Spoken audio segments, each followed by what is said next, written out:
Hello, hello, hello. Welcome to the stream. Must be aware of the news uh, about Dania.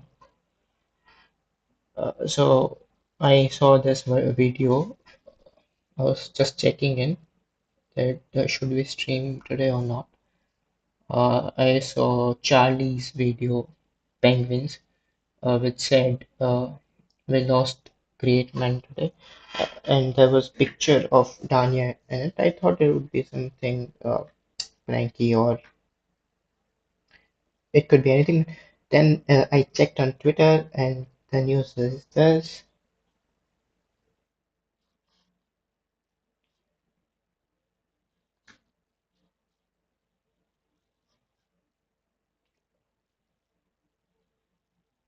It's a great loss to chess world, and I was stunned, yeah, because you don't see it coming. He had posted the video 2 days ago, which I always check, but I was away from the chess improvement thing, and I was really not improving.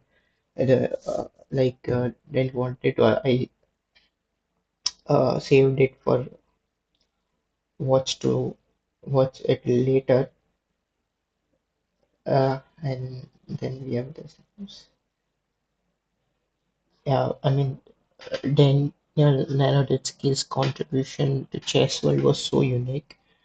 Uh, he wanted to be a best bullet player in the world. Apart from that, he was a great commentator. Whenever you join in and do chess.com live broadcast, he used to be there. Other than that, also in his channel, whenever he's live streaming, he had this great energy, this great positive vibe, always laughing.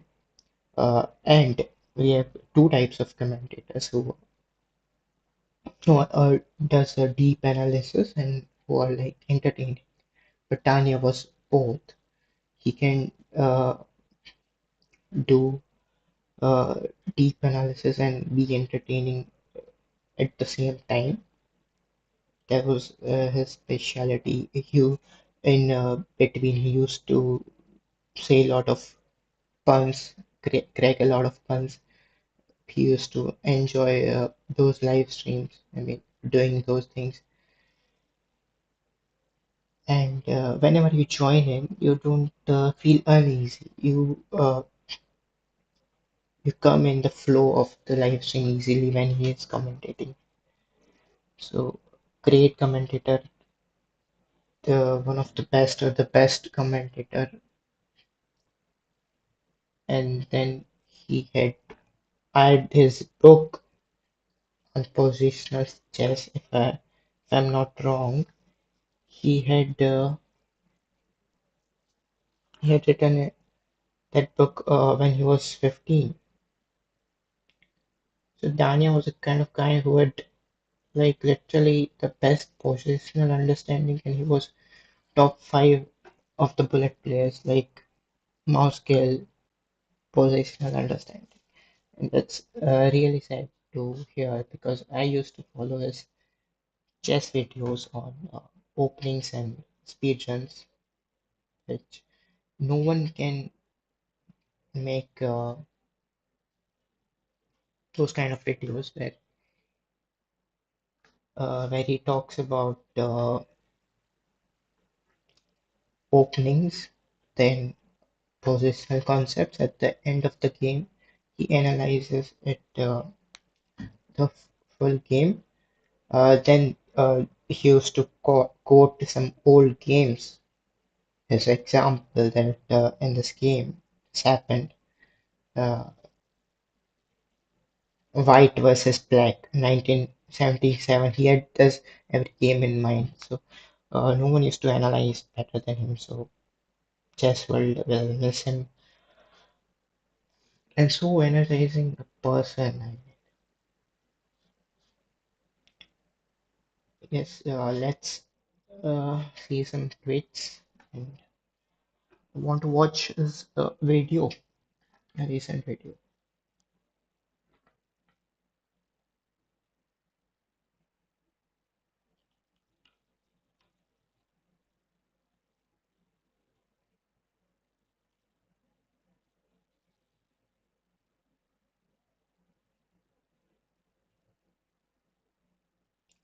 Haman Elskamende tweeted, Rajavo, Thortnik, Limo, Firuza,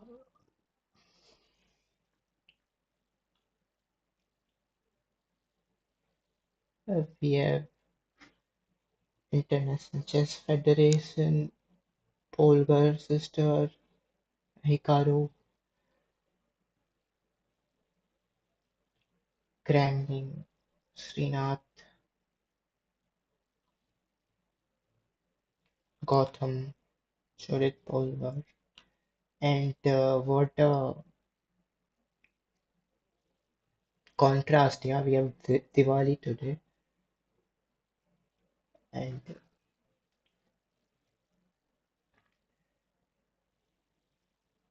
we lost one Diva, which we call Diva. We lost one today. Means a candle, flame, but he has such great work that which can live on for so many years.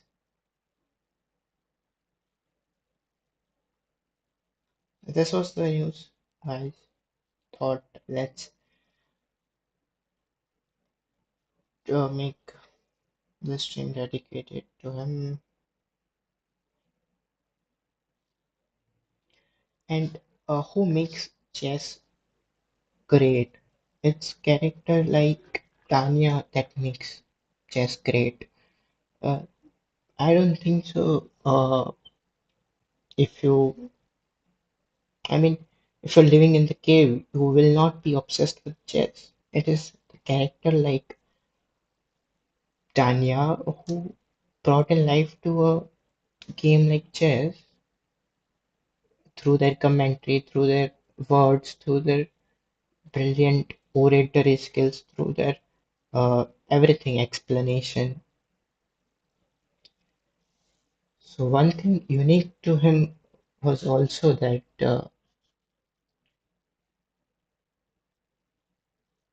he was a top level player, grandmaster, 2650 player, almost 2700, and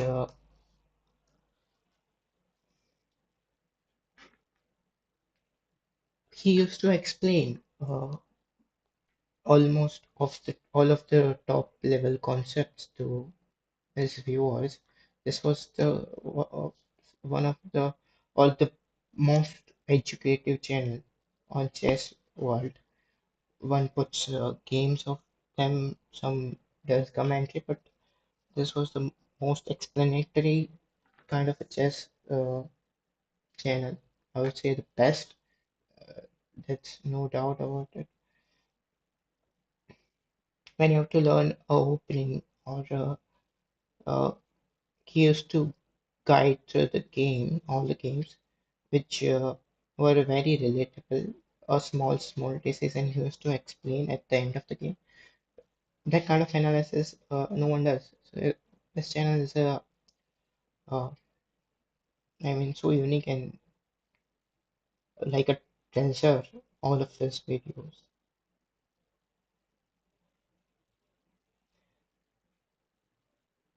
He was also chess prodigy. You can see Kasparov or teaching him. When he was young, he had maybe workshop with Kasparov, and he was very active in US at that time or at the top level. And he chose commentary and one of the best modern commentators.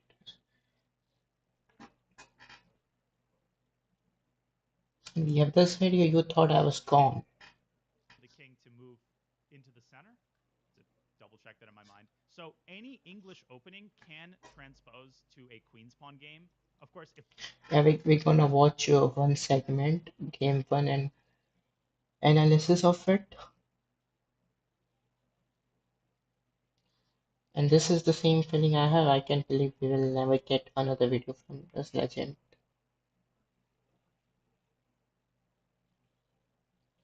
the best teacher, chess teacher on YouTube.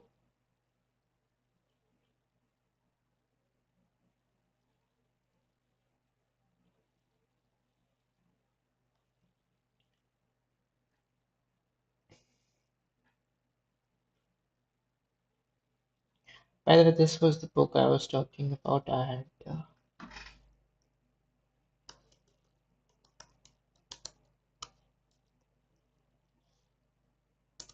yeah, this was the book I was talking about.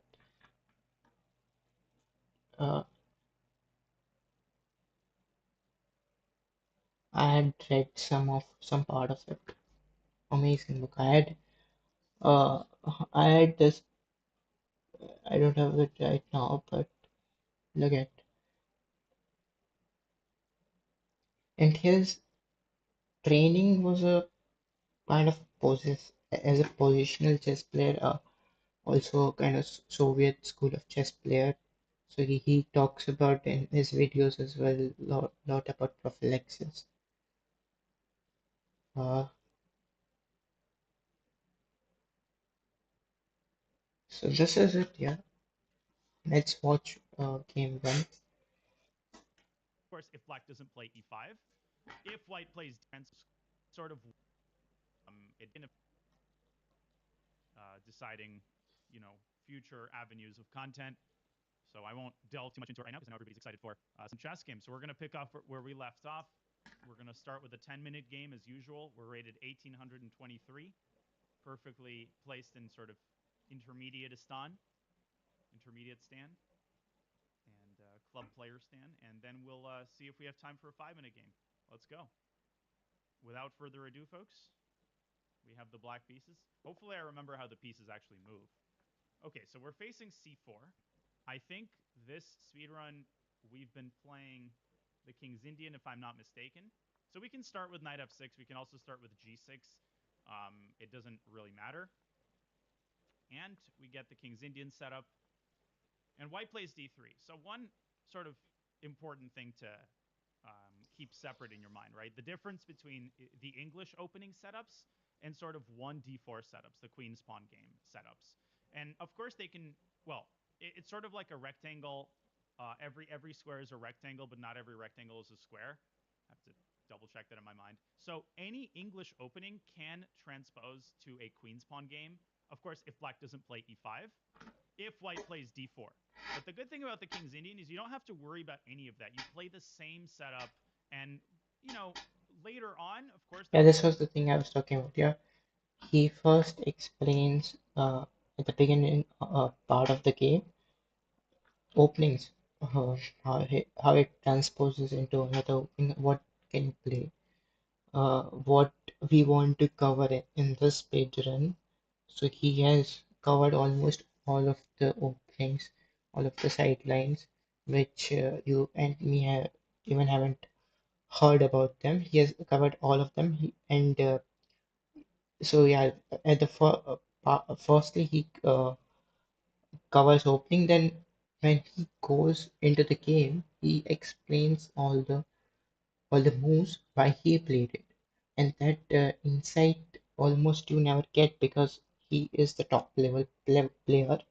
He competes in all of the speed chess championship tournament, and he is giving his reasoning why this move is best. And after, after the game completes, he analyzes the game and also tells where did we do mistake or what kind of concept is this, and then he relates it to a chess game, a classical chess game as well, like his knowledge of quoting, just quoting chess game.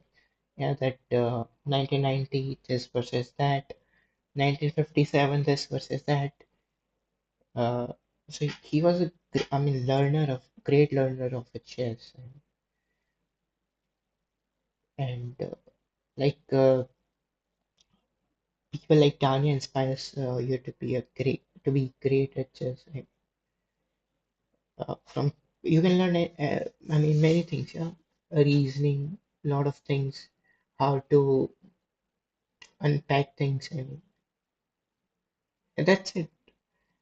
And I'm not able to focus right now on what is explaining. Course, there will be changes based on the setup that your opponent chooses, but unlike openings like the Queen's Gambit Declined or the Slav or some other stuff, you don't have to change your own move order based on whether your opponent plays c4 or d4 or one knight f3, which I know is very annoying to a lot of people. You just basically play the same moves against everything, and for lazy people like me, this is a godsend. Okay, so e4, we can play d6.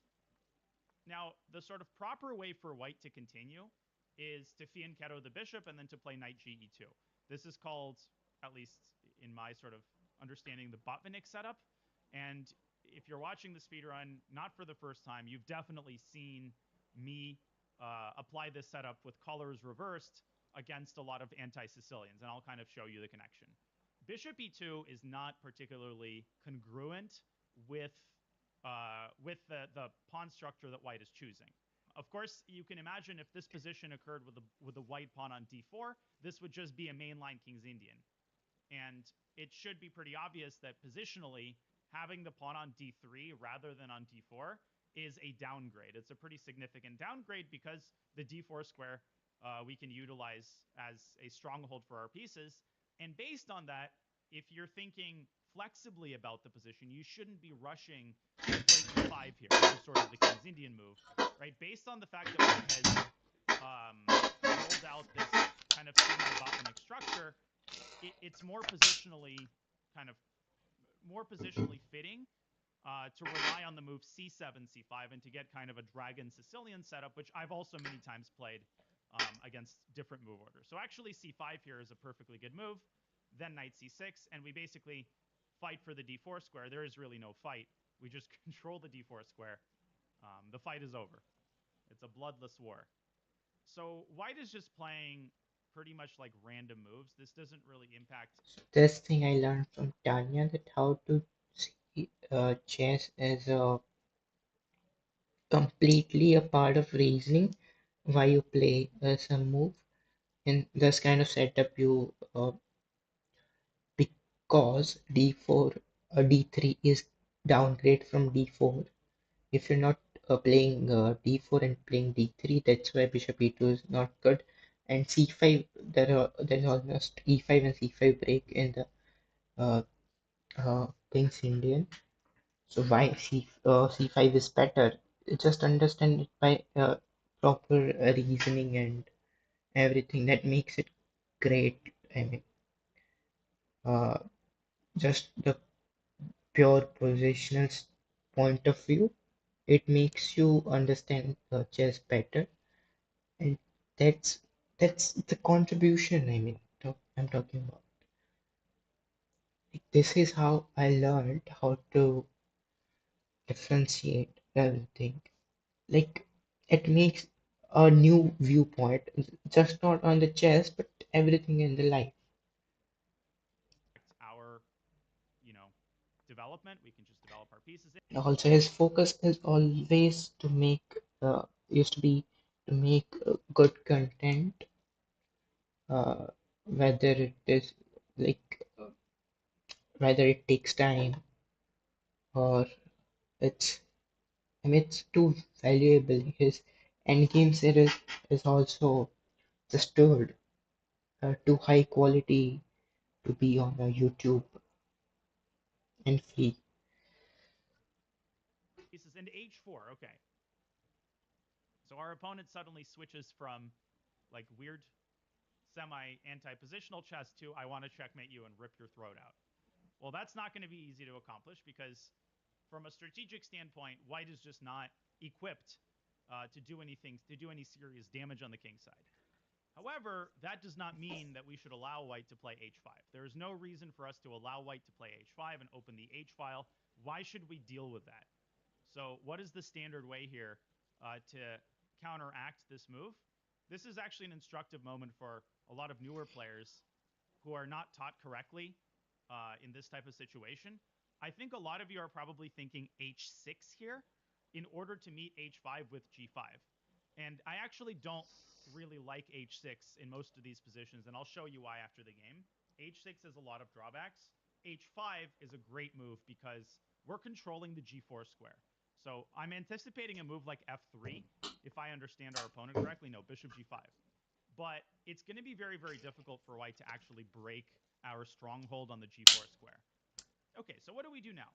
Of course, first of all, and not even first, and last of all, we're just going to go knight d4, occupy the square, and potentially contend for the bishop pair.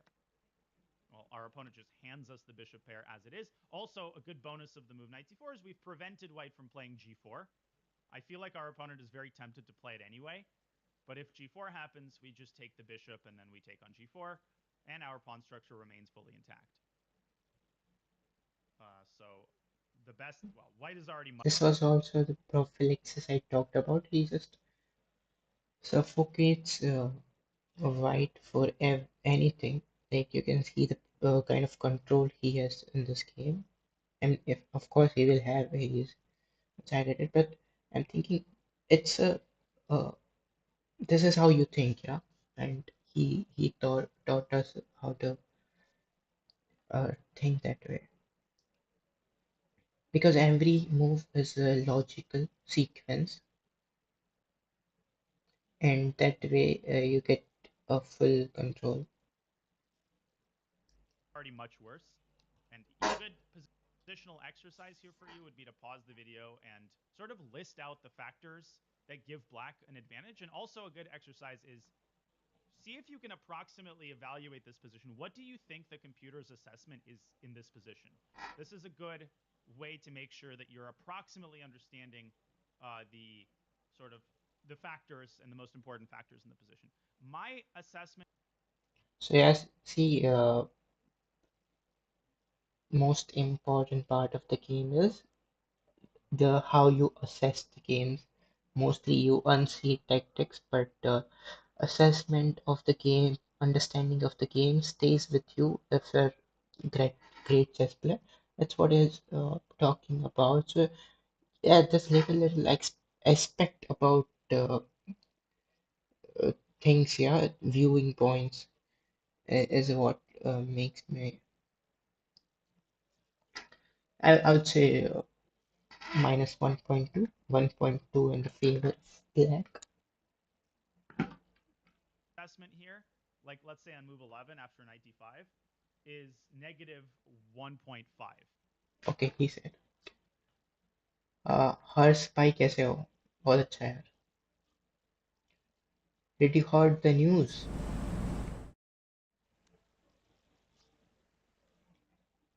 Happy Diwali, happy Diwali.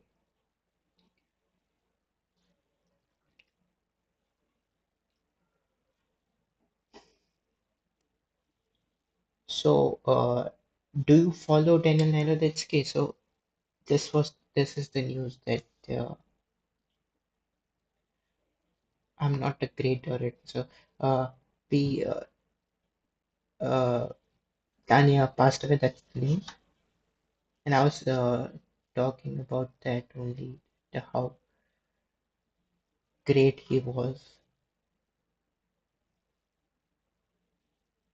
in everything, in commentary, in as a chess player, as a promoter of the game.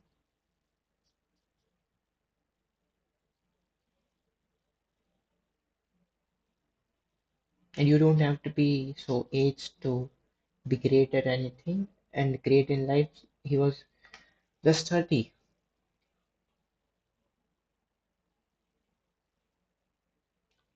It is with great sadness that we share the unexpected passing of Daniel Naroditsky. Nahi suni. Daniel was a talented chess player, commentator, and educator, and a cherished member of the chess community, admired and respected by friends, players around the world. He was also a loving son and brother and a loyal friend to many. We ask for privacy for Daniel's family during this extremely difficult time. Let us remember Daniel for his passion and the love for the game of chess, for the joy and inspiration he brought to us all every day. So yeah, I'm talking about his passion for chess, love for the game, and in how he inspired me and to many, to almost every chess player or chess fan. Uh, yeah,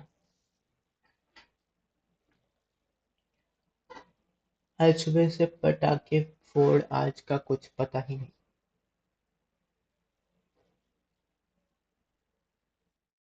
We're watching this video. Let's watch it. Is latest video. This is speedrun game one of his latest video. We're gonna watch that for the stream. I'm going to say negative 1.5, maybe even close to negative 2. And we don't have the time to delve into it, but I think black is very significantly better here, close to positionally winning. So obviously we want to keep the bishop here. We want to keep the dark squared bishop. We don't want to give it away. And we can chase the knight away at our leisure with e6. Okay, so knight f3. Now, flexible thinking, right? You shouldn't just blindly take on e2 because this is what we planned earlier. You should realize that as soon as the knight moved away from c3, it opened up the diagonal, which means the b2 pawn is a target, and there's absolutely no reason why we can't help ourselves to that target and play knight takes f3, just bishop takes b2. White is also uncastled, so at least part of you should be keeping the move queen a5 check as a potential resource. Of course, if you play this move at the wrong moment, the e7 pawn is going to end up hanging, so it's not a check that you should give just for blanks and giggles. Where should we move our bishop back? Well, there's nothing wrong with moving it back to g7, especially because one observation that you should be making here is now that the knight is gone from d4, we do have to at least keep in mind our response to the move g4. And of course, like if we give white a lot of time and if white is able to play d4 and then white is able to play h5, things are going to get dangerous on the king side. So fortunately, we have the resources to be able to fight that. But I don't like bishop d4 for this reason. Because after bishop d4, g4, our king is just a little bit more exposed. And I think in light of the fact that white is likely to play g4, it's good to keep our bishop sort of closer to our king. There we go. How is that going to pay off? Well, because of our limited time, I'm not going to comment on the next few moves as extensively as I'd like. But what we're going to do here is start with the move e6. We're going to chase this knight away from the center. And we're going to meet fire with fire. Now, anytime that white plays the move g4, it's a double-edged sword. Yes, white is now, you could say, threatening to play h5, and it could look scary. On the other hand, white is also not castled. Moreover, white can't castle queenside. The rook has moved. And white can't really castle kingside because there essentially is no kingside to speak of. So because fundamentally, positionally, our position is much more sound, we have less weaknesses, our pawn structure is better. Wait a second. Is voice coming fine? ये video audible है?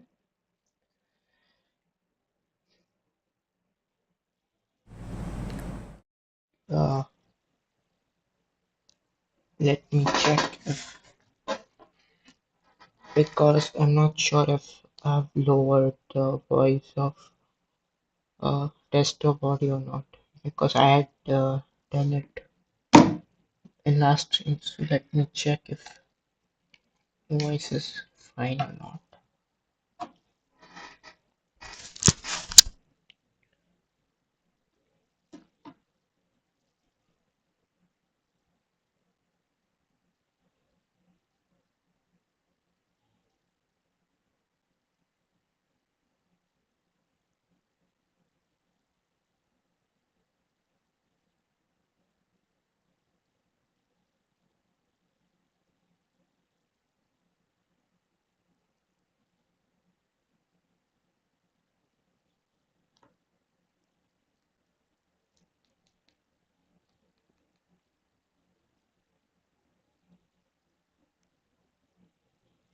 I think it's coming fine.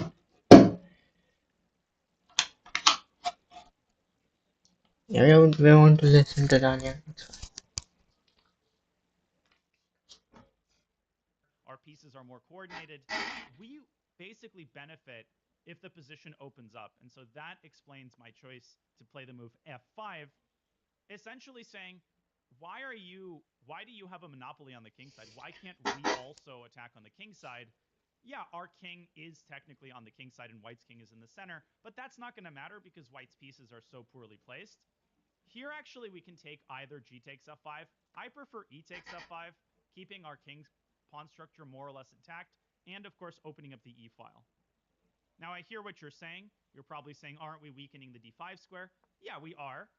But at this level, some of the moves you make are going to have drawbacks. This is something I have repeated a lot in the speedrun. Just because a move has an obvious drawback doesn't make it a bad move per se. What we're going for here is, well, we're threatening f4, and And this I wanted to point it out कि the sheer amount of information he gives, uh, information per minute or information per words is like you'll never see it before. That's the thing. And this kind of educational chess or is so rare. That's what I'm saying. It's so much rare to go through a person's thought process of why he's playing move and then covering all the concepts of chess, uh, making it,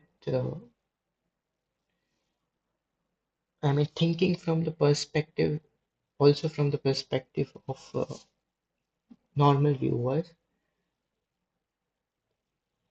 So, yeah, just amazing. and at some point we do want to bring our bishop out. Where do we put our bishop? I would even sacrifice the b7 pawn. I don't think the pawn count here is important. Let me think for a second. Actually, bishop d4 looks pretty decent here as well.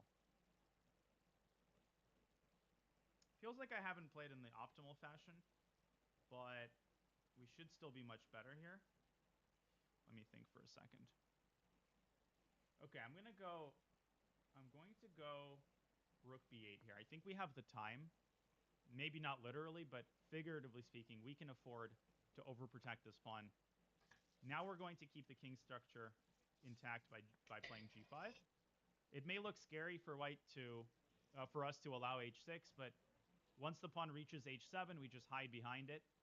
Actually, keeping this pawn alive benefits us entirely. Bishop d5 check. Okay, so here I do have to be careful. Let's go king h7. Actually, let's go king h8. I'll explain why after the king. King h7, I didn't want to allow like bishop f7, etc. Now we can play bishop d4. Feels like I haven't haven't played this optimally, but I'm still not scared. I'm not scared of getting mated. It's more like I'm surprised we're not better than we are. This is going to be instructive to analyze with a computer, which is going to yell at me, but it's okay. I'm used to getting yelled at by my chess coaches, and Stockfish is in many ways our coach. Yeah, maybe g takes f5 was better. Maybe f5 was wrong. I don't know. We'll see. I don't pretend to be perfect. Actually, it would not be interesting if I was perfect in the speedrun. So what is going on here? First of all, we need to have a response plan to queen h5. The good thing about this position is that white does not really have any mating squares. Like if you ask yourself, how can white even hypothetically set up a mate? Let's say white has two moves in a row. It's actually hard to do that because we're fairly reliably controlling the g7 square. Now, that doesn't mean we need to give white access to all Yeah, these. you get a lot of things if you're listening carefully. He talked about uh, meeting like meeting patterns and concepts. This could be a good way of thinking that how how will you explore or how will you think that he has mating pattern is let him play two moves in a row. Check by that if he has any mating patterns or constructs. So this could help you in the games. That's what I'm talking. Just sheer amount of information and practicality he brings just so unusual. these infiltration squares. The reason I play rook f8 is so that the queen is now free to move up to f6, which we couldn't do here. Second of all, it's a good idea to overprotect the f5 pawn. And third of all, if white does decide to infiltrate with queen g6, I do plan to respond with queen f6, essentially chasing the queen away. Because remember, we are a pawn up, so an endgame benefits us entirely. Also, the h6 pawn will turn from a strength to a weakness in an endgame because white will no longer have the firepower to defend it against our rook and king. Finally, it's time to bring this bishop out of c8. I'm expecting our opponent to recognize their mistake and bring the queen back to h5, in which case we'll bring the bishop to d7 and try to quickly get a rook to e8 and resume our central attack. Also, things that I notice here.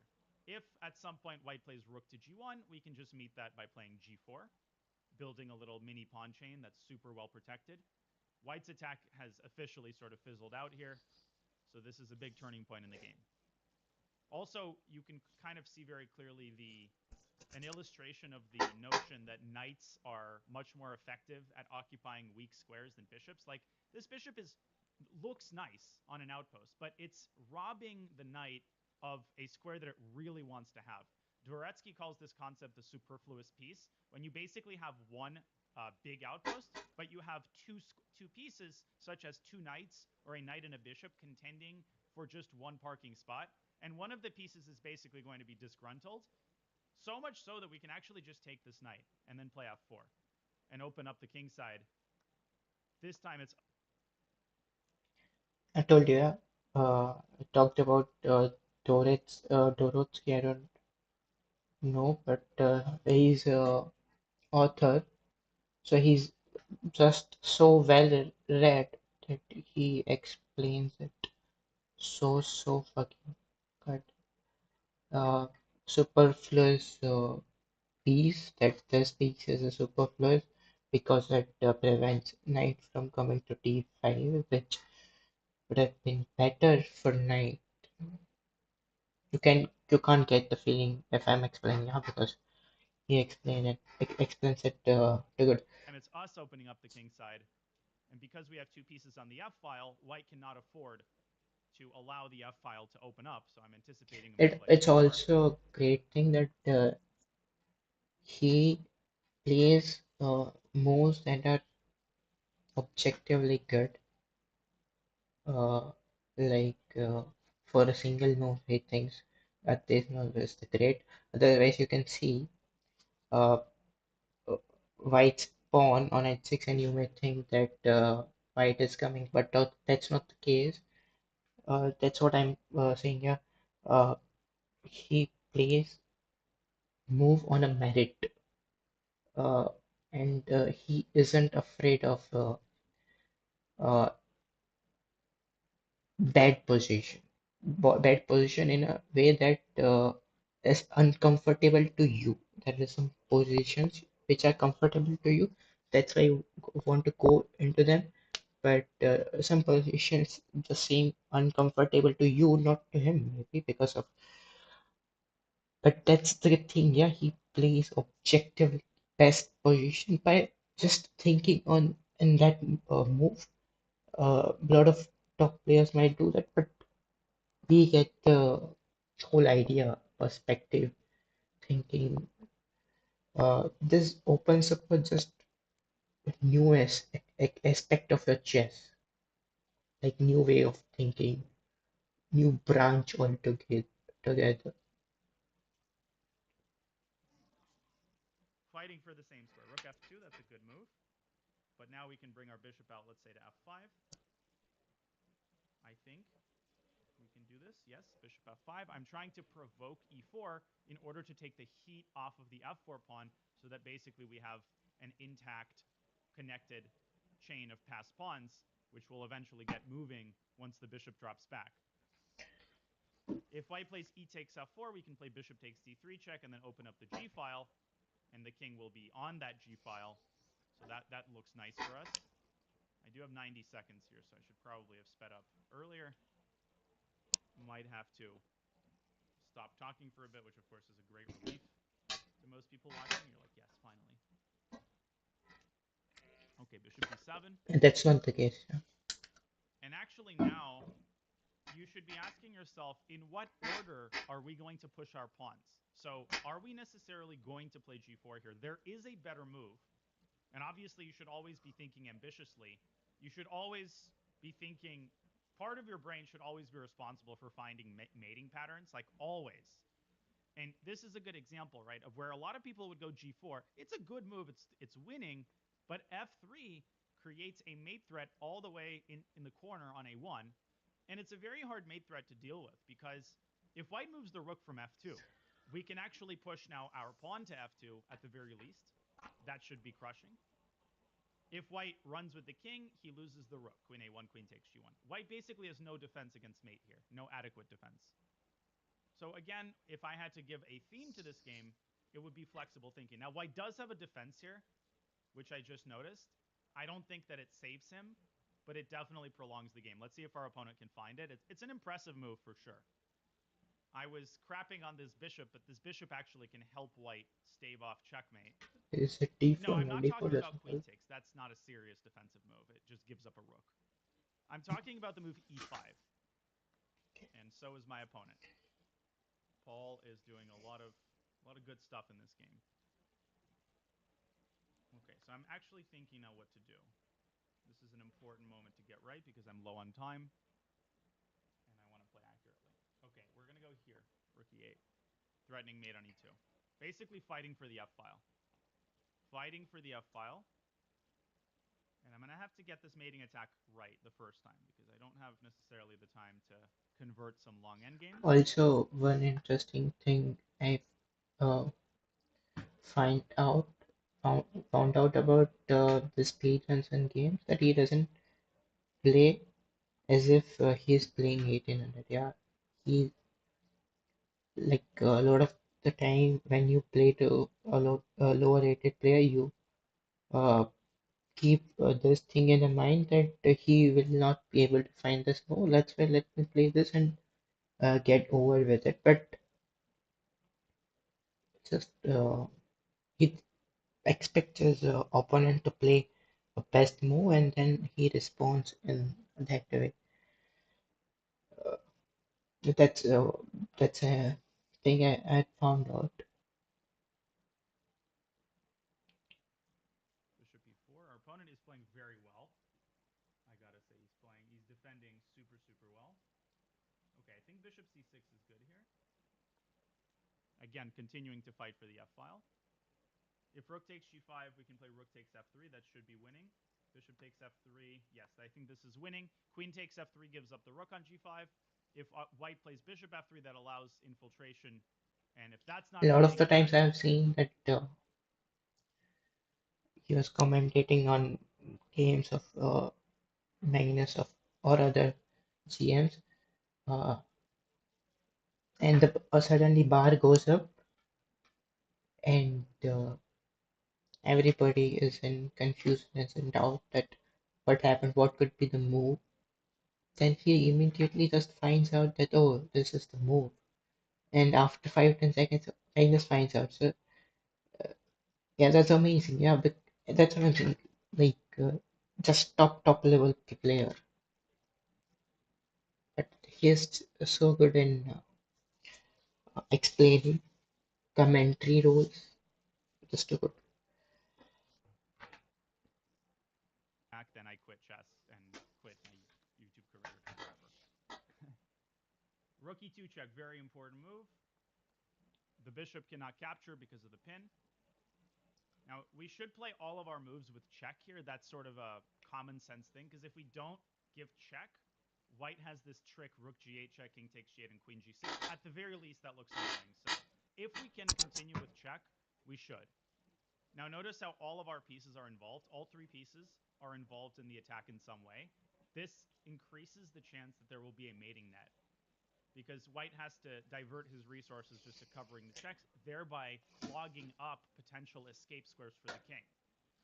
Now, there's multiple mating patterns here depending on how white plays. Also, you should remember that in lieu of delivering checkmate, one satisfactory outcome of the attack is basically winning all of white's pieces. I think people forget this. Like in some cases, if we play queen f1 check and then rook h2 check, we're going to win white's queen, and that's already sufficient as an a successful outcome of the attack. So you're not only looking for mate, although that is the main thing, of course, that would cap off the attack. So here, for example, you can play practically with bishop takes g4 check, but if you want to play accurately, I think something like rook e3 or queen f1 check is going to do the job even faster. I'm just trying to figure out the final nail in the coffin here. Somehow our opponent is still kicking, which is insane. Yeah, good queen king h4. Let's take here, just as a little insurance policy. Man, it's actually hard to win this without trading queens, which is honestly probably what we should do. We should just trade queens. Because if we trade queens, it's going to be very easy to win this position. King f5, queen e5, or queen e6. Yeah, this is going to be mate. Unless white plays king g5. Then we can play rook e5 and win the queen. Yep, we win white's queen here. Rook e5, king either h4, f4. We take the pawn on h6, and we pin the queen with queen g5. And that's it. Now it's easy to win. No, this is not a great game by me. I apologize. There was a lot of mistakes, but that's how we learn. I was a little bit overconfident and thought that I could just like win right at the opening. Turned out that white's defensive construction was more robust than I gave it credit for. It's always self-critical as well. It's a sign of intelligent man. Notice how I'm pre-moving because white can't attack our queen at all. Now basically we can take the bishop, but we don't even need to. We can basically work around the bishop to deliver mate a lot more. Here, now there's no worry about Right stalemate. now, look at So just queen a b4 and queen scheme b6. analysis here. Good thing to practice also. Let's load this into chessbase. Lot of takeaways. Yeah, good job by our opponent. That was The very well series defended. was like kind of a hidden gem, and it was not like it was hidden because like lot of people used to follow him. Uh, but I mean, it was hidden in a sense that yeah, everybody knows about it, but just such a great thing, the whole series. Very well defended. I'm gonna have the chat open on my phone. C4. A little bit of historical chess trivia. As far as I know, as far as I know, why does why is 1c4 known as the English opening? Asterisk, I haven't double checked this. I'm pretty sure this is true, but you can check this and correct me in the comments if I'm wrong. Does anybody have any theories about why c4 is called the English opening? It was played in England. So the reason, as far as I heard it, is because a guy named Howard Staunton, who I've talked about a lot, was basically the best player in the world until Morphy came along. He was also the leading chess author of the early to mid 19th century. And one of Staunton's most famous books, this is a first edition of it, is called, or let's see if this is a first or second edition. This is a chess player's handbook. So yeah, he gives chess trivia, puns, chess games. Why this was called English opening. I also learned this only from him that why we call uh, like a King's Indian setup, because first of all you castle king side immediately, you venture to your bishop, and you in King's Indian you play your pawn one move ahead. So this used to happen in old Indian chess that pawns were not allowed to move two pieces, but they used to move like one square. That's why uh, it is King's Indian, because that pawn moves only to one square. That's why it's there's Indian to it, and that's the same with Nimzo Indian, because you play e6, I guess. Yeah, after knight f6, e6 and bishop. So you play e6, one pawn ahead, one move one step ahead, with one step with the pawn. That's why you call it Nimzo Indian. Uh, that's with the case. That's case with the Queen's Indian, because there also you fiancetta your bishop and place pawn one step ahead. That's case with the King's Indian, Queen's Indian, and Nimzo Indian. I listened this only from him. Second edition. This is a second edition which was published in the year MDCC XLVIII. Thank you, Howard, for writing this in frickin' Norman numerals. 1848. So this book, I think, came out in the early 1840s, second edition from 1848. Look at the condition of this book. It's pretty incredible. And this is a complete manual of chess. It's 500 pages, This and shows it how has instruction on openings, middle game, and endgame. interested It's an he is in incredible book, way chess. ahead of its time.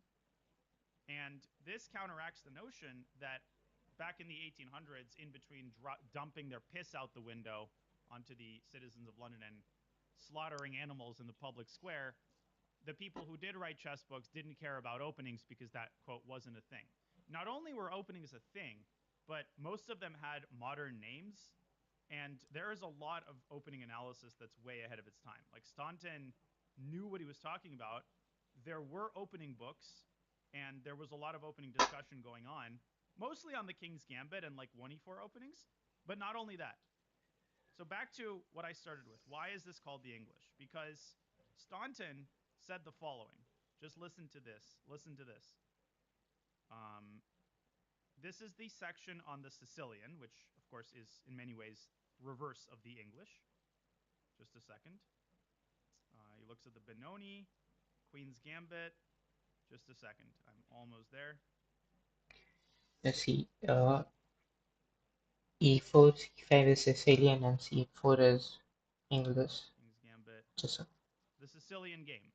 So the Sicilian was already called the Sicilian, and this is from page 371. Game the second, the Sicilian game. Pawn to king 4, pawn to queen bishop's 4th. In the opinion of Janisch, who was a German author, and the authors of the German handbook, leading opening book of the day, with which I coincide, that is, I agree, this is the best possible reply to the move of 1e4. This is 1848. Staunton already had the minority opinion that the Sicilian was good. Since it renders the so just to formation. give you context, to non-chess fans, Sicilian is regarded as the one of the best or the best reply from black side. Some openings are used to be good, but after engine's development, some openings are regarded as the befitting reply to 1e4, and which is what is played in, like at the GM level, at the grandmaster level, at the top players level. So Sicilian is the best there. So he's talking about Staunton's book where he said that Sicilian is the best reply, which was in 19th century. So when you attach this things trivia, and it just makes everything more impossible. Here we are talking about chess, but uh, imagine your syllabus of, like, uh, your study books. Imagine when things just come to a book, and there's no context. When you attach trivias, this kind of things, it just makes you more interested in them, gives you more context, more logic, and I mean it helps remember them. You don't have to make effort to remember it. It just happens naturally. Of a center impractical for white and prevents every attack. This defense. And it's not an artificial thing. Only people who are interested in those can do it. Like, you can take example from your life. You will do this kind of stuff only in the subjects or whatever you're interested in, not in everything. It is useful to find it from someone else, but you might not do it yourself if you're not interested and engrossed in the subject or topic. And that's unusual thing, yeah. You'll see, see like 0.0001% people doing that in any aspects of the life and subject. Fence is found in the earlier Italian works and has been analyzed by Philidor in 1777, as well as Damiano Lopez and Salvio in the 1600s. So that's what he says about the Sicilian.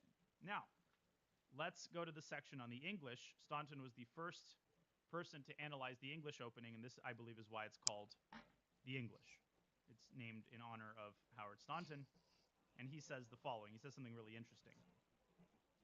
Pawn to Queen Bishop's Fourth, 1c4. This is from page 384. Hopefully this is interesting. Little historical excursion. Yeah, very interesting. Let me know if it's getting stale. So he says c4. Pawn to Queen Bishop's Fourth, c5. This is an opening which may be adopted with perfect I got a chat. Let me check.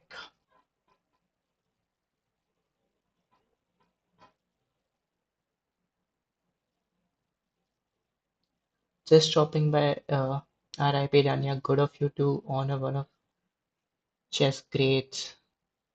Yeah, I'm no one to honor him, but I'm just putting it forward to you that how great this man was, how incredible he was at what he was doing.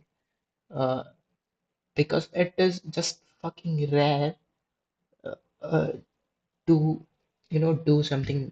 Was so brilliant at chess commentary and orating skills, explaining. Also was one of the best chess players, one of the best in bullet. His positional understanding was so great that he can explain it. So it is also a thing in life, right? When what makes you glued to life or to the art? What makes you glued to the art or to life or to a specific subject, uh, whichever you like or don't like? It is people like Tanya that makes you interested in it. That makes your going easy when you want to learn or don't want to learn, or casually. It makes you more in the moment, more light-hearted. That's the thing. And very less people have a prophecy that kind of Dahlia has. I got another chat,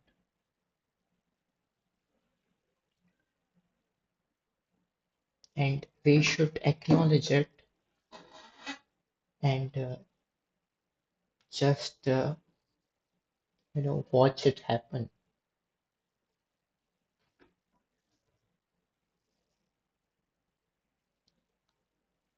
Carlos Enrique Manos Martinez, thank you for subscribing.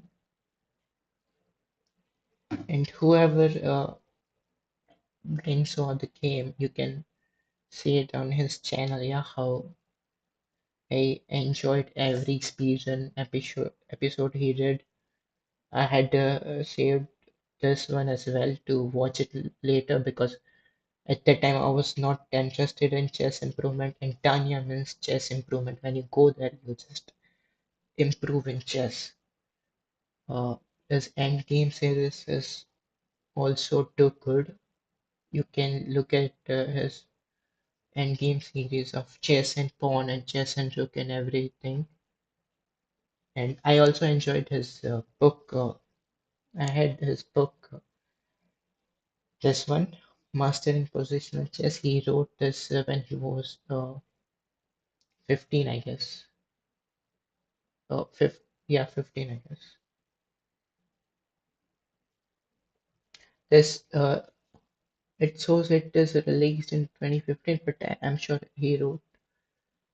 Uh, I read this in his introduction. There, let's continue Be with finished our by the first thing here. edition player. The move recommended So, game he went to the game, and now he's giving some historical games and trivias and context, and then he will analyze it like fully the game. by modern authors. By modern authors for Black's reply is e5. And we have then, of course, the same position as if Black had commenced the game, as if that's a typo, as if White had commenced the game with e4, and you had replied with c5, with the difference that in the present instance you have the advantage of the move, that is an extra tempo. A circumstance which seems to have escaped the notice of some writers, since with a strange inconsistency they carry on the game from this position and decided in favor of Black, who is a move behind. While in the Sicilian game, when the position is reversed and you have Black's position, and in addition the advantage of the move, you can barely make an even game. And then he analyzes the English. So Staunton basically realized that this is like a Sicilian with an extra tempo. Of course, if we're a King's Indian player, we don't really need to learn c4 e5, which to this day is considered a like top class response to c4. I have a few of Staunton's books, and he also did a Shakespeare like compendium that's considered to be one of the. Yeah, he was a pretty impressive guy, although kind of a jerk. More on that later. So c4 knight f6, knight to c3 g6. Now, of course, white at any point can transpose to a typical King's Indian. Also, you don't want to listen to me, but he was comparing English with Sicilian and how you get an advantage in one of. Yes, he talked about Staunton in his books. Usually, this is done by playing e4. Who can tell me why do people play e4 here rather than d4 when they want to transpose to a King's Indian? What is the advantage from white's perspective of starting with e4 and only playing d4 here? What is it that white's trying to avoid? White's trying to avoid the Grunfeld, exactly. So if white plays d4 here, he has to reckon with a mainline Grunfeld. But by playing e4, you're preventing d5. Now, it is true that you're allowing a few other moves. Like you're allowing a move that Andy Woodward is known to play, which is e5. You're also allowing c5, which is not as good of a continuation. But these are less significant. Like c5 basically transposes to a accelerated dragon after knight f3. If black plays bishop g7 and white plays d4, you have a Marozzi bind accelerated dragon, which of course not everybody plays. E5 is a complete. Yes, this is he's explaining how playing one move or playing or preventing it from playing, how it transpositions into some other kind of games or other kind of openings. So if you don't want to go into those openings, you avoid playing d4 at that moment and play e4. And there are a lot of theory. Completely independent And line. the thing is, I had never seen chess from this perspective. So that just inspires me. It's a very unique and fresh That leads to perspective. some very interesting positions. This has not been popular until very recently. So the idea here for black is to play knight f3, and now Andy has shown some ideas with the move bishop g7. This position first occurred in the year 1936 in the USSR Championship, of course. Frank James Marshall was the second U.S. champion, was the second person to have this position in 1941. The point is, after knight takes e5, black just castles Your chat, hello, rest in peace, Tanya. Hello, Sherlock. Yeah, indeed. and develops serious compensation. First of all, you just can't comprehend it. Yeah, just can't believe it. But that is what it is. For the pawn. Knight takes e5, short castles. White typically returns to f3, rook e8, d3. And now, if you want to pause the video and find a very powerful move that basically justifies the whole line. Black to play and develop positional compensation for the pawn. Would you like to try? So we're down pawn here. I don't know. We'll continue watching, but let's go with c5, I think. Or maybe d6. d6. I'll let him Basically, you say. want to open up the center. So I'll You're play not trying to d5. win the pawn back here for black. You're trying to get serious positional compensation. D5, exactly right. So it's also Knight interactive, takes yeah. e5. So that's what makes it so beautiful, that it's so interactive. I see the video of Gotham and I was thinking it was a joke, but no. Yeah, Gotham had written it clearly. I first saw the video of Charlie Penguin. Dania was coaching him. He was a chess tutor for Charlie, and then he said, "We lost great man." I thought there also I thought that's a prank because and you just can't believe because he's so young and he has achieved so much at this age. It's just unthinkable. Takes d5. There's 114 games in the database here. Queen takes d5, bishop e2. And what should this remind you of after queen to d6, short castles, c5? This is a very typical. There's this chess based database which a lot of top players uses, but most of the analysis you don't see it anywhere whenever they put a video. But Danya, that's the thing. Yeah, he explains it so deep. He explains everything about the game, like every concept. He just doesn't leave a thing out of it. So he has also opened maybe on another computer chess-based database from where he is also analyzing from there. Life is hard sometimes seems so unfair sometimes. Yeah, true. But the thing is that when you live in the flow, you can just say from seeing the guy that he lived in the flow. He lived every moment of the life. He was so energetic. He was so positive. You get this energy thing, yeah, when you see a person. So it's maybe not important to. It is important to live whatever you live with a great positivity and uh, great energy and live all the moments without thinking in the past or future. That's what he did. So Very typical type of compensation that occurs, for example, if you're a Sicilian player, after f4, you might remember that the move is d5. And you don't recapture the pawn, you play knight f6, and you are allowing white to secure the pawn with c4.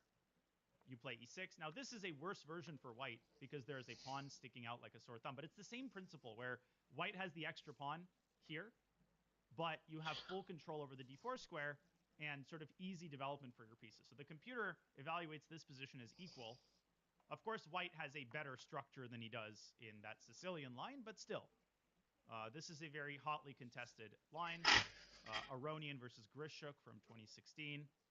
Uh, Cheparinov won a game here in 2020. So this is being actively debated.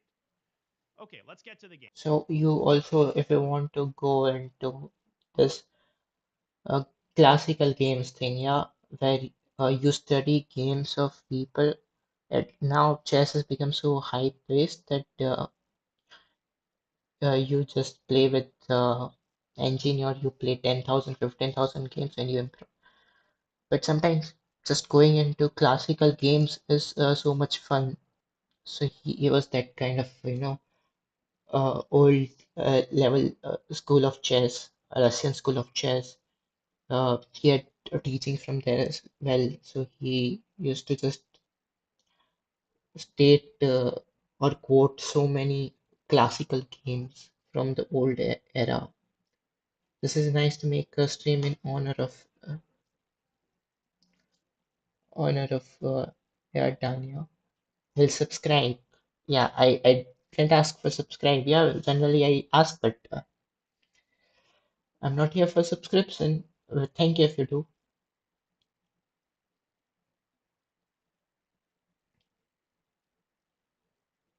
Let's go. To the game. White plays c4, knight f6. None of this happened. White decided to play d3. And the sort of standard English setup is to play g3 and then fianchetto the bishop. And after d6, basically white can choose between two main setups. The traditional English setup is to play knight f3, and after e5 short castle, we get sort of a tabia of the English, or white can roll out the Botvinnik setup with either e3 or more commonly, as our opponent did, e4. And here, I'm sure we're going to get this in future games, but our move, once again, is c5 rather than e5. And black's method of playing this is to fight for the d4 square and to prepare this very typical plan of a6 and b5 on the queen side. Now, the way our opponent played it was obviously suboptimal. Bishop So, okay, I'm learning King's Indian against King's Indian. White can choose traditional setup and bot winning setup, which is uh, e e3, I guess. Yeah, he said e3. bishop e2 is kind of a weird move. We respond with c5. And bishop d2 is another very passive method of development. Not much to comment here. Rook c1, another move that doesn't accomplish much. White is just sort of wasting moves. Short castles, and h4. So, quick comment here. I mentioned that h6 is not the optimal way of protecting against h5. And there's two reasons for this. The first is, in many cases, white can play h5 anyway, and then white can exploit this newly created hook on g5 to play f4. And here you basically cannot avoid an opening up of the king side. Of course, here specifically, black is still fine, but I'm talking more generally. Secondly, white can play the move g4, which is actually even a problem in this position, and now g5 is a serious threat, which once again would put black in an unenviable dilemma, either to open the h-file or to allow g takes h6. You kind of have to move the knight away, which is not something that we really want to do. And then white can play, for example, f4, and then again h5 becomes a problem. Okay, so for this I reason, got we play it, h5 in most all of of these you. types of positions. White plays bishop g5. This is not anything to worry about. Yeah, Generally, you don't play h5 thinking that it's a too advanced move, like it'll become weakness, but by getting positional understanding and cutting out things like he did, just from reasoning, you can get that, yeah, you can play h5. yeah, technically it's kind of a weakness that we've created, but it's not a significant factor in the position. Now we played knight d4. White hands us the bishop pair for some reason. And after knight d5, I asked you guys to evaluate this position. Time Yeah, I had said 1.2 evaluation at this point in the favor of black. So yeah, it's very interactive. Yeah, see, you hook on to the point that you had said this, and what happens. time for the reveal. I said minus 1.5 close to minus 2. According to Stockfish at a high depth, it is minus 2 exactly. Black should be winning here with best play. But obviously, I ended up kind of messing it up. Yeah, it's minus 2, a little bit more than minus 2. Obviously, I was so far away from evaluation, almost point 0.8. Play a lot of Kings Indian. Love this opening. Yeah, if you didn't know this fact about Kings Indian, he said not in this stream, but I had watched his some another video I had got from him that why you call King's Indian. He had said this very interesting trivia about King's Indian, which I talked earlier, but he had said ki, in the earlier India, chess rules were different, so you were not allowed to play your pawn to two steps. At the start, you play to two steps, right? In current modern rules, but he had said ki you are not allowed to play it. Uh, the only legal move with pawn was to go one step ahead, and that was chess rules in India. That's how they used to play and here because you play g6, which is only one step and not g5. Generally, lot of openings look at e4 or d4. You push two steps. Also in Sicilian, you push two steps. Also in English, you push two steps. But in King's Indian, because you push like a little one square, pawn g7 to g6, that's why it's King's Indian because Indian comes from there, and you fianchetto your bishop and you castle kingside. That's why it's King's Indian. And you can. He had also said ki this is the same with Nimzo Indian, where you play e6 and you put out your bishop on f8 to g4, and you play e6 one step, e7 to e6. That's why it's called Nimzo Indian. Uh, I didn't I remember why he said it. It was Nimzo, but prefer the Dutch, but still very nice. Okay, Dutch is also nice. And with Queen's Indian, it's the same case that you play b6, b7 to b6. It's the one square, and because you're fianchettoing your Queen's and bishop, it's Queen's Indian. So yeah, you look at how interesting it is, and because it's logical, because it's historical. He had said it once in his video. I still remember it. Yeah, so I'm just talking about how great he was. Like we have very few people uh, of this kind of prophecy in any subject or anything, and we need to appreciate this prophecy. To actually bishop g7, knight f3. Here I played correctly. Now it's closer to -3 after we win And also, he was very respected in chess world. the pawn. It should kind of make sense to people why this position is -2, even if white doesn't blunder the pawn.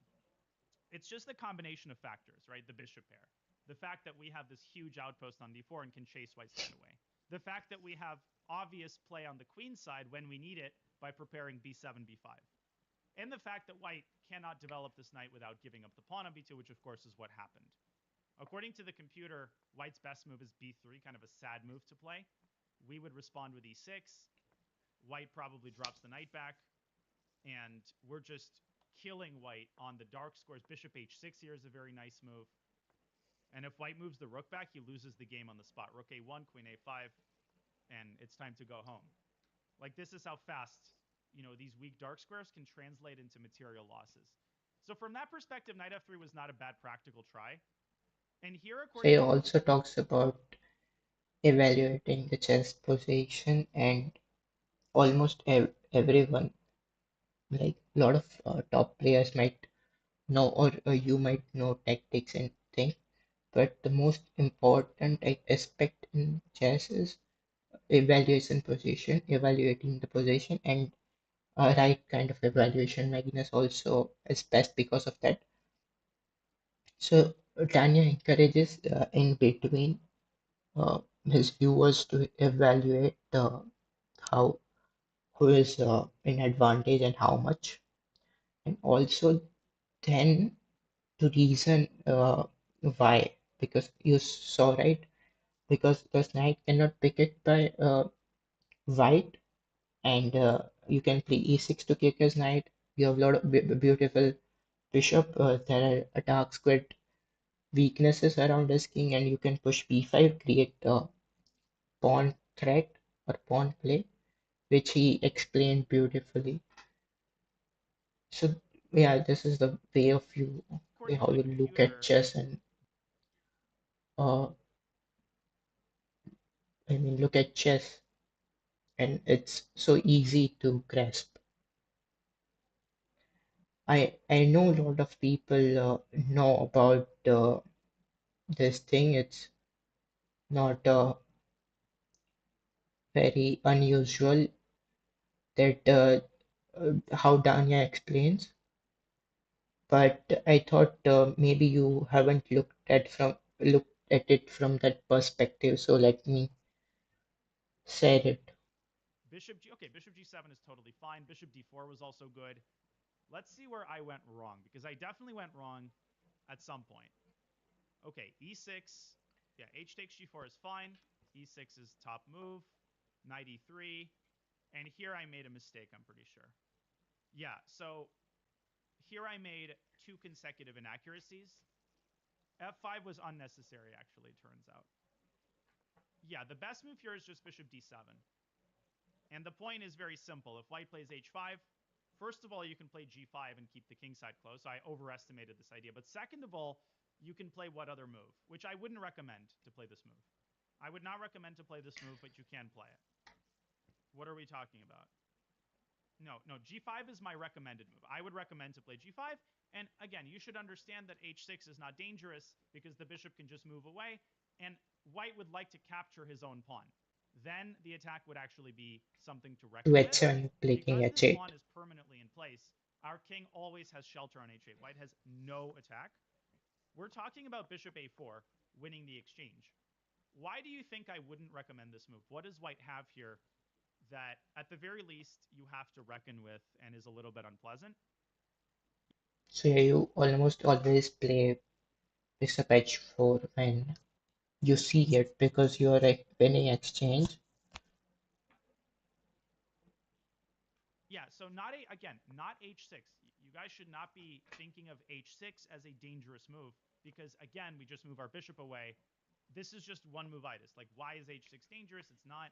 The pawn reaches H7 and we hide with our king. So not H6. We're talking about H takes G6. And suddenly, if black recaptures, E6 falls, and this is a disaster because we have to give our rook away. So white is able to open the H file. Now, if you look with the computer, it turns out that this is not dangerous because white is running out of pieces. You can actually just take the rook. White can play G takes F7, and you could even take with the rook on F7 because, of course, the queen is hanging. White has to recapture. And we bring the queen up to F6. Black is still winning simply because, yeah, the H file is open. Congratulations. But one thing to understand is that even if white lands the queen on H7, it's not dangerous. Like, even if the queen lands on H7 here, which is sort of like a best case scenario, okay, big deal. Absolutely no follow up because of the role of this uncontested bishop, which is controlling all of the important dark squares. He just runs out of gas. Now, typically, a check on H7 actually is dangerous. In many cases, white can follow this up with some sort of nasty little move. For example, And you know why he said that why I would not recommend playing bishop A4 because in his bullet games almost he would have played it bishop A4, but he doesn't encourage his viewers or audience to go for material when it is uh, uncomfortable position where when you can land in some problem. He encourages like pure, proper, prophylactic chess victory. You don't where you don't give a chance to your opponent. here's a here's an example from chess history that shows in which type of circumstance a check on H7 like this can be dangerous. This is a fairly well-known game. Okay, so this is a game from the 1978 Olympiad. Donner was a grandmaster from the I told Netherlands. you, yeah, he when he analyzes, he just remembers patterns from old games, classical games, and he brings them up for you that so that you can resemble it. Yeah, But this is one so of maybe this was the same pattern that had occurred at this game as well. his worst games of his career. It's white to play. How would you? And you can see uh, those two players are not even very famous players. Continue the attack here for white. It's a simple maneuver. Like this should be very simple. So you should play not no queen h3 blunders the queen, but you have the right idea. Queen to g3 and then queen to h4 is coming next. Now let's do some compare and contrast. What is the difference between this position and the position we had? Well, the biggest difference is the presence of the rook on f8, which prevents black from escaping with the king. If this rook were elsewhere, this would not be as disastrous. But because the rook is on f8, black must play the move f5. And now the famous part of the game, queen h7, king f7. Now, white is winning on the spot with the move rook h6. Another very common idea that you should be aware of. G6 will fall with checkmate. But white found a much more beautiful combination. Queen takes g6, Botez gambit, bishop h5, forcing the king back to the h file. And now, actually, this is a very nice ending. Bishop f7 check, game is not over, bishop h6. Now, if you just blindly take on h6, after king g7, black is mostly home scot-free, but white has this really gorgeous move, g6. G6, yeah. Check, and the king is caught in a mating net. Either king h8, you take with the rook and deliver mate, or king g7, bishop h6, black resigned, because it's just made in a few moves. So really important to see how these small differences impact. So yeah, mostly someone would have said that because rook was on, if your rook is on e8 and not on f8, then you shouldn't be worried about it. But he remembers the game and he properly explained that.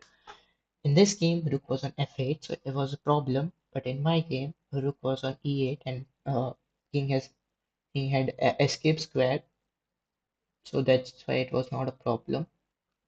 The same idea. Here it's very dangerous, of course, because of all these additional factors. Here, of course, you cannot compare because white simply has no attack. Does that make sense? Okay, let's refresh for a second. Okay, so this was an acceptable way to play. Instead, I played f5, which was a mistake. And then e takes f5 was actually another mistake, after which my advantage is greatly diminished.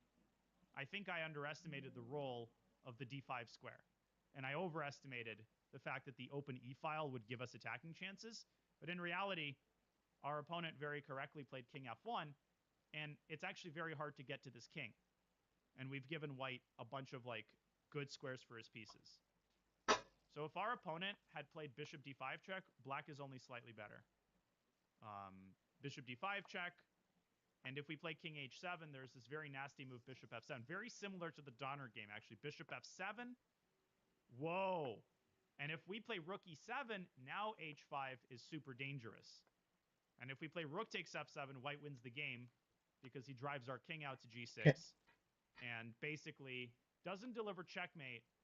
But now we pay the price for not developing our bishop in time. It's a skewer against the queen. So crazily enough, h5 we would have to play g5 for this reason. We cannot take the bishop. And now white can play h6, driving the pawn down. Now you're like, but didn't you say this wasn't dangerous? Well, there's an extenuating factor here, which is the bishop on f7. Now it links up with the queen, and the queen infiltrates to g6 with all sorts of nasty consequences, as you can tell. So hopefully this makes sense. So instead of this, our opponent prematurely played the move g5. Now, or h5 rather. And now the difference is, oh, what is the difference actually? Oh, the difference is, well, this is really cool. What is the difference between doing this and then having h5, g5 included? See, this is actually really advanced, and this would take me some time to figure out. The difference is that in this position, So sometimes one move or one position of piece makes the difference. Where if you hadn't played that same position with white was winning, and if we had played that move, then it's not winning. And that's what is explaining. Yeah, yeah. You learn this kind of concepts only from. we can play rook f8. We can play rook f8. And we can meet bishop g6 check with king h6. And the king is actually perfectly safe on this square, amazingly. The difference is if we go back to the other line and white starts with bishop d5 and we play king h8, first of all, king h8 actually isn't even a good move because of bishop f7. So okay, king h7, bishop f7, rook f8. Here, instead of playing h5, white can Maybe you can quickly sacrifice sacrifice here. bishop takes g6. This is the difference. The king is driven out, a check is delivered, and this is really, really nasty. King h6, G5, then bishop G6 was not possible if you had played rook G5. g5, threatening H5, mate. G5. The computer, of course, gives equality. This apparently ends in a draw with best play. If you look at this line is really sexy. If instead black plays king f7, queen h5, check king g8, white to play and win in this position. It's a beautiful two-move sequence that's super instructive. White to play and win. So Yeah, you you can might guess. think it's f4. I bet you most of you are thinking f4 and rook g2, but it's not f4 because f4 allows black to lift the rook up to f7 and protect the bishop. This is unclear. First of Maybe all, knight D5. you need to start with what move? No, knight d5 doesn't do anything. It doesn't actually threaten anything. So yeah, I got the You answer. start with rook takes g7. Now you play this quiet pawn move f4, and the rook somehow, which I should have remembered captured with my bishop, now is the game-winning piece, and black is caught in a unstoppable attack. Bishop e6, rook g2 check, king f6. It's actually not that easy to deliver checkmate here.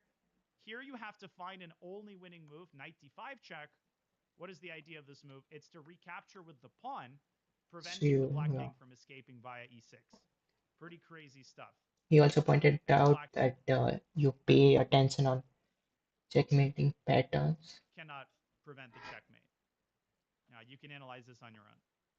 So all of this goes to show that even though white's quote-unquote attack was not dangerous to begin with, I gave white too much ammunition, and our opponent came very, very close to developing a serious attack. Now, again, we're much better. h6, bishop d4. The rest of the game, I think, was pretty straightforward. Most important thing here to realize is white has no threats, even though this may look very scary, because the g7 square is so safely protected. Queen g6, using the queen trade as a weapon. White probably should have taken on f6, but this is a losing endgame. White drops back to h5. We eliminate this nasty little knight, and now f4 is just absolutely crushing. At this So moment, he had said that in this kind of position, how you determine you're bad or not, that you give white two chance to move. Let's say if there is a checkmating pattern, if he plays two consecutive moves, then you need to worry. But here he doesn't have any. Even if he plays two more consecutively, he doesn't have checkmate. should have taken on f6, but this is a losing endgame. White drops back to h5. We eliminate this nasty little knight, and now f4 is just absolutely crushing. Now it's our turn to develop the attack. And then again, f3 was a nice move. And then I played rook e8, bringing our final piece into the attack, threatening queen e2 mate, and now just trying to remove If the check here. you if you know Saravanan, uh, in chess world, I can only think of Tanya, who has like the great library. He showed us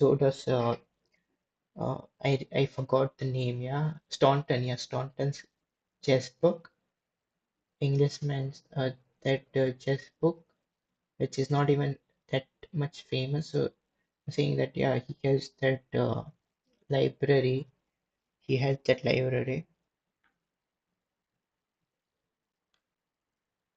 like all C6. old chess Notice how books. all of our pieces are cooperating nicely, and he just doesn't have the ability to keep his defensive structure intact. Any questions? Any questions? Was Yeah, so d4 it not was not interactive as that he now also asks for questions.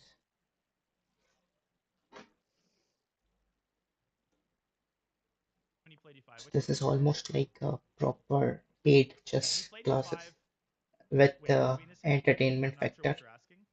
I know this is a little bit too much detail, but there was a lot to talk about. Oh, instead of d5, if he had played d4, yeah, that's a reasonable move, but we can just play queen takes d4. And I assume you want to play rook takes f3. Now the winning move is queen d3 check, again using the pin. The computer gives this line, king g2, queen e2 check, king g3, and now a really sexy move that we'll end on. This is a really sexy move, and it's actually the only winning move. What could it Crazy. be? This is a what it's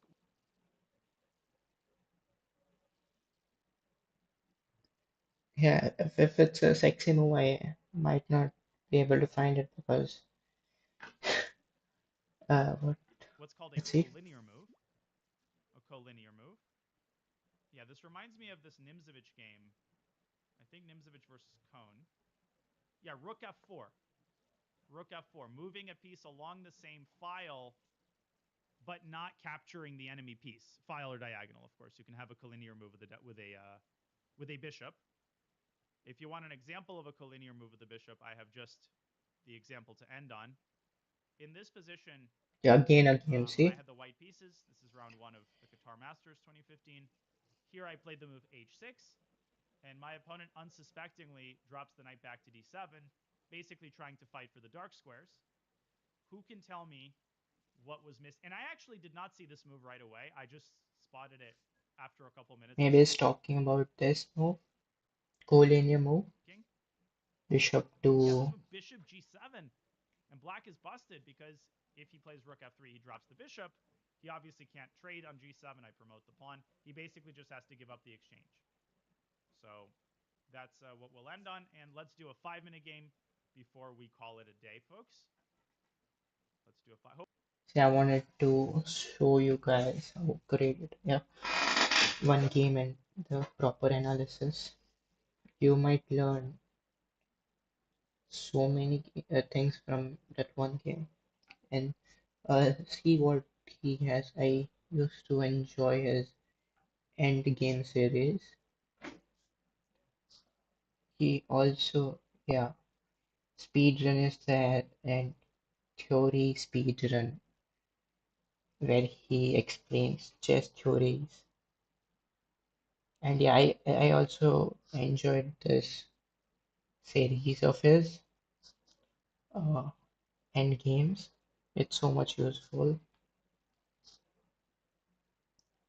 and you can see, yeah, he qualifies how much effort he putting into this all this.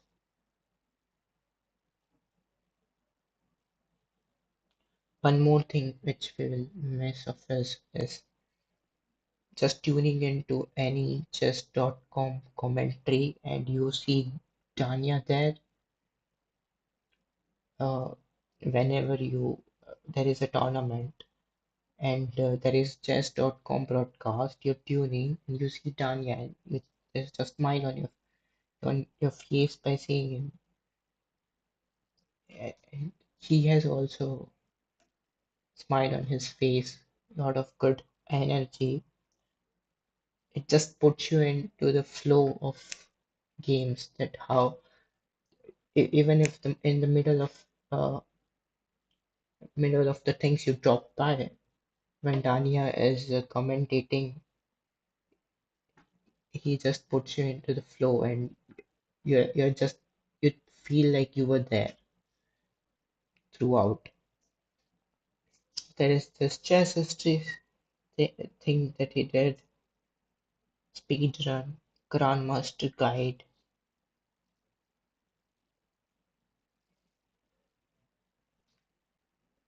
streamer lesson as well. I might want to watch that.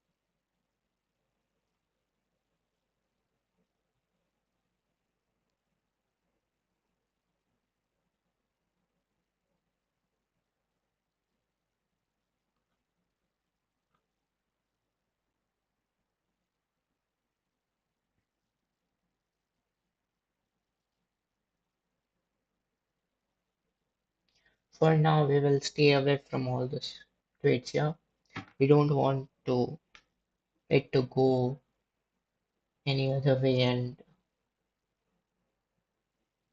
give any person any highlight or diverge things. Let the chess world be in shock and not in any controversy. Yeah, you can see tweets of all the people. Yeah, get it with Gotham, Levy, Polgar, and we have Diwali here, and we saw one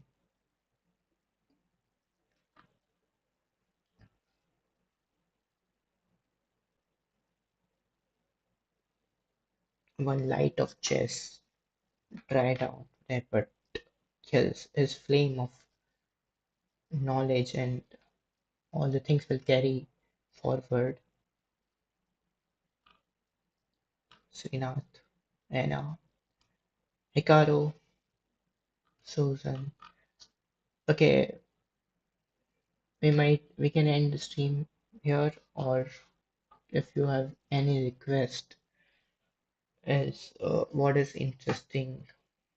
I mean, all of the things are interesting, but what you want to watch of Tanya, you can uh, write in the comments.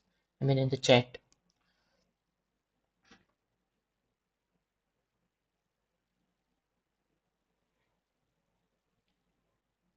If you want to watch anything,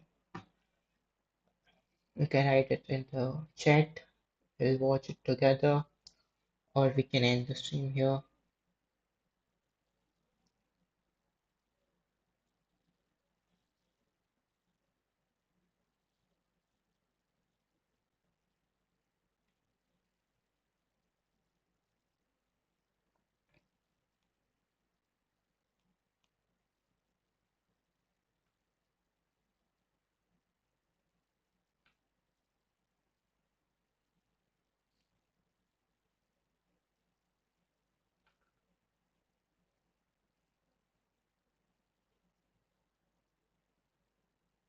Yeah, do you want to watch anything?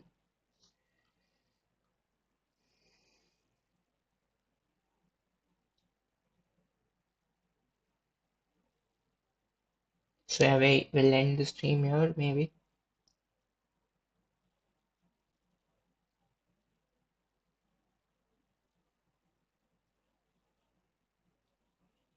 On the note that, as I told earlier, yeah, it was very shocking, unbelievable, and at this age, but he achieved a lot. It's not always that you have to be older to achieve great heights and to be brilliant, be almost like a blowing light. I used to enjoy his chess streams. Every tournament that he covered, it was so light-hearted. Uh, there were a lot of puns, jokes in his streams, a lot of deep analysis. He had best uh, he was the best commentator. That's about it, and he also had chemistry with a lot of chess streamers. Almost all of them, whoever commented with him, he had great bond and chemistry with them, and also this series will be missed. But yeah, I mean, you see a lot of positivity, and however he did things. I mean, just you can see the positivity in every second that he was present, he transferred energy, good energy, giving good vibes, and his place in the chess world was so unique that no one could explain things like him. He was also top bullet player, beating Nakamura, beating Carlsen, beating Firuza, and because of his love for commentary, he rested his career, like professional career in chess. But whenever he played few tournaments, he showed glimpses of his potential, how great he is, and his positional understanding. And the stream has helped me in sinking this information. Like, I was not able, I couldn't believe it. After this, even if nothing, but still he is there with his content, his smile, his great prophecy, and that should live on. So, see you. This stream was dedicated to the great Mr. Daniel Naroditsky, brilliant person. See you. Ta-da. Bye-bye.